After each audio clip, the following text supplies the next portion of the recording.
જન્મ મરણ નોંધણી હવે કેન્દ્ર સરકારના CRS પોર્ટલ ઉપર થશે। અમદાવાદ મહાનગરપાલિકામાં પણ CRS પોર્ટલ પર જન્મ અને મરણના બનાવોની નોંધણી સરળતાથી થઈ શકશે, જેના કારણે ઓફિસમાં થતા ધક્કાથી નાગરિકોને રાહત મળશે।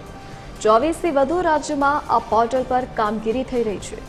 2020થી 2025ના ડેટા ભારત સરકારના CRS પોર્ટલ પર માઇગ્રેટ કરવામાં આવી રહ્યા છે। વર્ષ 2019 અને તે પહેલાના નોંધાયેલા જન્મ મરણ પ્રમાણપત્ર સુધારાની કામગીરી ઓળખ પોર્ટલ પર જ રાબેતા મુજબ થશે।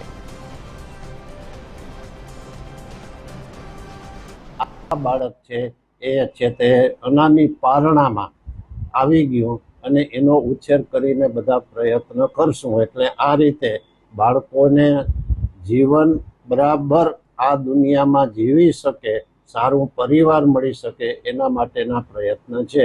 68 વર્ષથી આ સંસ્થા કામ કરે જ છે અને એમાં બધાનો સહયોગ, બધાનો સહકાર, દાતાઓથી માંડી સમાજનો, પ્રેસ વડેનો